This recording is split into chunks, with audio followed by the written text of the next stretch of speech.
Watch on की।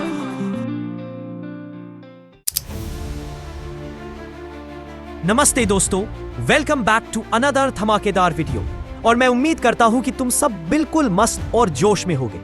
आज हम थ्रोन ऑफ सील यानी शेनयिन वांगजू के एपिसोड 170 के एक दिलचस्प और एक्शन पैक्ड एक्सप्लेनेशन में जा रहे थे। लेकिन वीडियो में आगे बढ़ने से पहले बस इतना कहूंगा कि अगर तुमने पिछले एपिसोड को चेक नहीं किया है तो पहले जाओ उसे देख लो, वरना यहां कुछ समझ नहीं आएगा। और अगर देख लिया है तो बिना टाइम वेस्ट किए आज की इस वीडियो को स्टार्ट करते हैं। पिछले एपिसोड में हमने देखा कैसे लॉन्ग हाओचेन अपने इटर्नल टेस्ट के आखिरी स्टेज में पहुंचा, जहां उसका सामना हुआ एक पावरफुल और मिस्टीरियस शक्ति से। इटर्नल रिंग और throne of eternity and creation के रहस्य अभी भी उसके सामने है और डेमन्स का खतरा होली सिटी पर बढ़ता जा रहा है। लॉन्ग हाओचेन का मिशन है ह्यूमैनिटी को बचाना, लेकिन क्या वो इस अल्टीमेट टेस्ट को पास कर पाएगा? और क्या ये इटर्नल रिंग सच में उसकी तकदीर बदल देगा?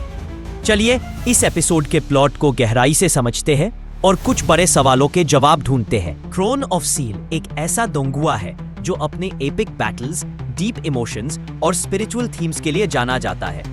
एपिसोड 170 एक टर्निंग पॉइंट है जहां लॉन्ग हाओचेन का कैरेक्टर अपने पूरे रूप में उभरता है। ये एपिसोड न सिर्फ एक्शन से भरा है, बल्कि ये एक फिलोसॉफिकल यात्रा भी है जो लाइफ, इटर्निटी और कर्ज के ट्रू मीनिंग को एक्सप्लोर करता है।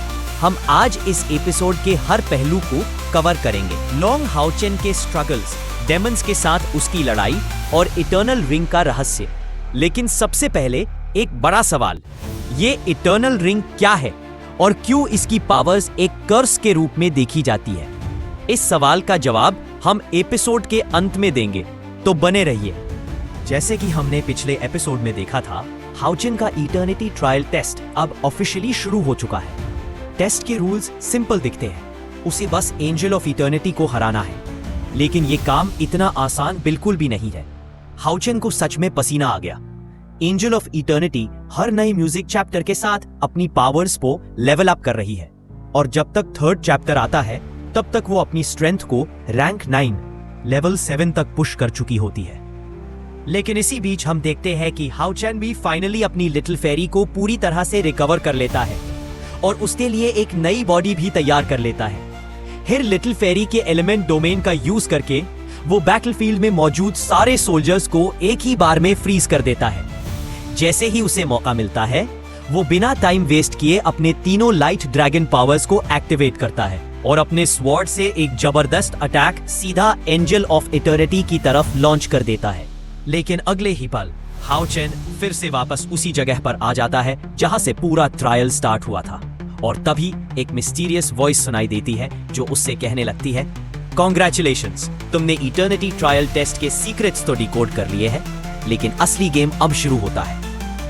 और फिर ये राज सामने आता है, असल में जो एंजल ऑफ इटर्निटी है उसने खुद को इटर्निटी रिंग के साथ कंप्लीटली फ्यूज कर लिया है। इसका सीधा मतलब यह है कि अगर हाओचेन उसे मार देता है तो उसके साथ इटर्नल रिंग भी टूटकर बिखर जाएगा, और अगर वो उसे जिंदा छोड़ता है तो टेस्ट ऑटोमेटिक फेल हो जाएगा। यहाँ हाओचेन एक डेंजरस डायलेमा में फंस जाता है, ना कोई सीधा रास्ता, ना कोई easy option. Angel of eternity उसके सामने आकर कहती है, बताओ अब क्या करोगे? ना तुम मुझे मार सकते हो, ना मुझे छोड़ सकते हो, दोनों रास्ते तुम्हारी हार की तरफ जाते हैं। ये कहकर वो सीधा हाओचेन पर एक तेज अटैक करती है, लेकिन हाओचेन तुरंत रिएक्ट करता है और अपने सन एंड मून डिवाइन शील्ड से उस अटैक को ब्लॉक कर लेता है। उसके बाद एंजल उस पर अपना इटर्नल प्रेशर डालना शुरू कर देती है, एक ऐसा प्रेशर जो उसके विल पावर को टेस्ट करने के लिए काफी होता है। तब हाओचेन थोड़ा टेंस्ड लेकिन कॉन्फिडेंट टोन में कहता है, तो तुम्हारा कहना है कि ये इटर्निटी टेस्ट अभी पास किया ही नहीं जा सकता? एंजल उसकी आंखों में देखते हुए हाँ में सिर हिलाती है और कहती है, लगता तो ऐसा ही है, तुम्हारे पास बस एक ऑप्शन है, अपने आप को मेरे हवाले कर दो। उस वक्त एंजल उसे और भी कुछ दिखाती है। वो सारे सोल्जर्स जो कभी ये टेस्ट देने आए थे, लेकिन आखिर में हमेशा के लिए एंजल ऑफ इटर्निटी के गुलाम बन गए। फिर वो हाओचेन की तरफ देखकर कहती है, क्या तुम भी हार नहीं मान लोगे? मैं तुम्हें भी एक खूबसूरत एग्जिस्टेंस में बदल दूंगी, तुम्हारे पास भी इटर्निटी पावर आ जाएगा। इतना सुनते ही वो सारे सोल्जर्स धीरे धीरे हाउचेन की तरफ बढ़ने लगते हैं। हाउचेन उन्हें आंखों में आंख डालकर देखता है और कॉन्फिडेंटली कहता है, मुझे तुम्हारी इटर्निटी पावर की जरूरत नहीं है। एंजल थोड़ा मुस्कुराती है और कहती है, मैं जानती हूँ तुम अंदर ही अंदर मेरी पावर को हासिल करना चाहते हो। और बिना किसी वार्निंग के वो एक और डेडली अटैक हाउचेन की तरफ छोड़ देती है। एंजल कहती है कि दुनिया के सारे क्रीचर्स अपनी शॉर्ट लाइफ की वजह से बंधे होते हैं, लेकिन अगर किसी के पास इटर्निटी पावर हो तो उसकी लाइफ भी हमारी तरह इटर्नल हो जाती है। इस बात के साथ हाउचेन धीरे धीरे क्रिस्टल के अंदर फ्रीज होने लगता है। एंजल फिर कहती है, हमारे साथ जुड़ जाओ, तुम भी इटर्नल किंगडम का हिस्सा बन जाओगे। लेकिन अगले ही पल हाउचेन अपने विल पावर के दम पर खुद को उस क्रिस्टल से आजाद कर लेता है। एंजल उसे देखकर हैरान रह जाती है। हाउचेन उसकी आंखों में आंखें डालकर कहता है, अगर तुम्हारी पावर इतनी अमेजिंग है तो सबकी सोल्स इतनी मिजरेबल क्यों लग रही हैं? उसके बाद वो लिटिल फेरी एलिमेंट यानी कि ये इंक के डोमेन का यूज करके सभी सोल्स को एक बार फिर फ्रीज कर देता है। और तब सभी सोल्स चीख कर कहती है, हमें सुकून से मरने दो, ये ब्लेसिंग नहीं, ये तो एक कर्स है। एंजल इन आवाजों को सुनकर घबरा जाती है। तब हाउचेन कहता है, शायद तुम कभी लाइफ के ट्रू मीनिंग को समझ ही नहीं पाई। वो कहता है, जिंदगी छोटी जरूर होती है, लेकिन एक टूटता तारा भी आसमान में सबसे ज्यादा चमकता है। एंजल गुस्से हुए काउंटर अटैक करती है, लेकिन हाउचेन आसानी से उसके अटैक को डॉज कर लेता है। तब उसके पीछे पूरी आर्मी आ जाती है और सोल्जर्स कहते हैं, चलो आज मिलकर इस कर्स का अंत करते हैं। एंजल का गुस्सा अब अपने चरम पर होता है, लेकिन हाउचेन उनके अटैक्स का फायदा उठाते हुए इटर्नल रिंग की तरफ तेजी से बढ़ने लगता है। एंजल चिल्लाकर कहती है, प्लीज उस रिंग को डैमेज मत करना। हाउचेन कहता है, इटर्निटी जैसी कोई चीज होती ही नहीं, और एक पावरफुल स्लैश के साथ रिंग पर वार कर देता है। उस वार के साथ ही कर्स टूट जाता है। सभी सोल्स आजाद हो जाते हैं और फिर वो सब लोग हाउचेन को शुक्रिया अदा करते हैं। इसी वक्त इटर्नल ट्री एक्टिवेट हो जाता है और throne of eternity and creation सामने आता है। एक वॉइस सुनाई देता है, कॉन्ग्रेचुलेशंस, तुमने इटर्निटी के ट्रू मीनिंग को समझ लिया है। एंड हाउचेन को रिवॉर्ड के रूप में 5 कलर डिवाइन स्टोन मिलता है, जो कि throne of eternity and creation की शक्तियों को दर्शाता है। वो वॉइस फिर बताता है, अब तुम throne of eternity and creation को समन कर सकते हो। एक पोर्टल खुलता है और हाउचेन कहीं टेलीपोर्ट हो जाता है। पहले तो उसे लगता है कि ये फिर कोई टेस्ट है, बट जब वो डेमन आर्मी को देखता है तो समझ जाता है कि वो अपने ही कॉन्टिनेंट में वापस आ चुका है और होली सिटी के आसपास डिस्ट्रक्शन मचा हुआ है। हाउचेन तुरंत अपनी डिवाइन लाइट फोर्स यूज करता है। उस वक्त 2 अननोन वॉरियर्स उसका साथ देने आते हैं। वो नाइट हॉल और असैसिन हॉल के लीडर्स निकलते हैं। हाउचेन उन्हें सल्यूट करता है और अपना नाम बताता है, और जवाब में वो 2 वॉरियर्स कहते हैं, ये नाम तो पहले कभी नहीं सुना। फिर वो लेडी असैसिन उसके कंपेनियन नाइट से कहती है, तुम तो नाइट हॉल के लीडर हो ना, क्या तुम सच में इसे नहीं जानते? ये सुनकर हाउचेन रियलाइज करता है कि वो किसी और टाइमलाइन में आ चुका है। इसी बीच डेमन गॉड एम्परर बाल एंट्री लेता है। उसे देखकर नाइट हॉल का लीडर कहता है, ये तो खुद डेमन गॉड एम्परर बाल है।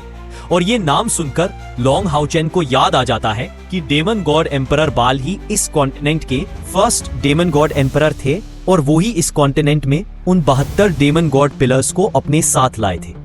इसका मतलब मैं 6000 साल पास्ट आ गया हूं। दोस्तों, आपके दिमाग में ये सवाल जरूर आ रहे हैं कि इटर्नल रिंग का ट्रू मीनिंग क्या है?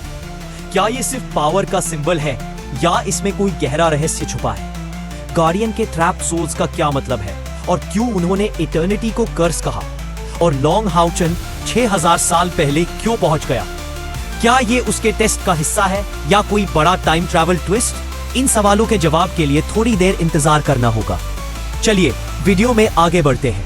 फिर गॉड ऑफ क्रिएशन उसके सामने आते हैं और कहते हैं, क्या तुमने ये सब अपनी चॉइस से किया है? हाउचेन जवाब देता है, हाँ, ये मेरी अपनी चॉइस थी। नाइट बनना मेरा सपना था और मुझे अपने नाइट होने पर गर्व है। इसके बाद गॉड ऑफ क्रिएशन कहते हैं, इटर्नल रिंग के टेस्ट से तुम्हें जो 5 कलर डिवाइन स्टोन मिले थे, पहले उनकी पावर्स को तुम्हें कंट्रोल करना होगा, वरना तुम throne of eternity and creation की पावर्स को कंट्रोल नहीं कर पाओगे। और throne of eternity and creation की पावर इतनी पावरफुल है कि इसके पावर से कहीं तबाही ना हो जाए, इसलिए इस पावर को 5 डिवाइन स्टोन्स में डिवाइड किया गया है, जो कि थ्रोन की पावर्स के अलग अलग पहलू दर्शाता है। इसके बाद हम देखते हैं हाउ चेन एक एक करके उन डिवाइन स्टोन्स की पावर्स को अपनी लाइफ की पास्ट एक्सपीरियंस से समझता है और उनमें कंट्रोल भी पा लेता है, और तब जाके वो throne of eternity and creation पर बैठता है। उस मोमेंट एक ग्लोइंग लाइट पूरी दुनिया में फैल जाती है। 6000 साल पुरानी टाइमलाइन वही फ्रीज हो जाती है। हाउ चेन गॉड पावर का इस्तेमाल करके डेमन गॉड एम्परर के अटैक को रिवर्स कर देता है। ये मोमेंट पूरा गूज़बम्प दे जाता है और डेमन गॉड एम्परर हैरान होकर कहता है, तुम आखिर हो कौन? और दोस्तों, इसी के साथ ये वीडियो यहीं पर खत्म होता है। चलिए दोस्तों, अब एक एक करके आपके सवालों के जवाब देते हैं। पहला, इटर्नल रिंग का ट्रू मीनिंग। इटर्नल रिंग सिर्फ एंडलेस लाइफ का सिंबल नहीं है, बल्कि करेज और सैक्रिफाइस का भी।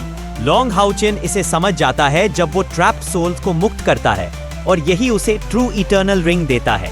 दूसरा, ट्रैप सोल्स और कर्स का मतलब। ट्रैप सोल्स वो बीइंग्स है जो इटर्नल रिंग की शक्ति के बंधन में है। उन्होंने इसे कर्स कहा क्योंकि एंडलेस लाइफ उनके लिए दर्द और बंधन बन गई थी। तीसरा, 6000 साल पहले क्यों? यह लॉन्ग हाउ चेन के टेस्ट का हिस्सा है, जो उसे एक हिस्टोरिकल मोमेंट में ले जाता है जहां ह्यूमैनिटी का फ्यूचर तय हो रहा था। यह टाइम ट्रैवल उसके मिशन की इंपॉर्टेंस को दिखाता है। और इसी के साथ ये वीडियो यहीं पर खत्म होता है। आपको लॉन्ग हाउ चेन का ये throne of eternity and creation journey कैसा लगा? और क्या वो डीमन एम्परर बाल को हरा के ह्यूमैनिटी को बचा पाएगा?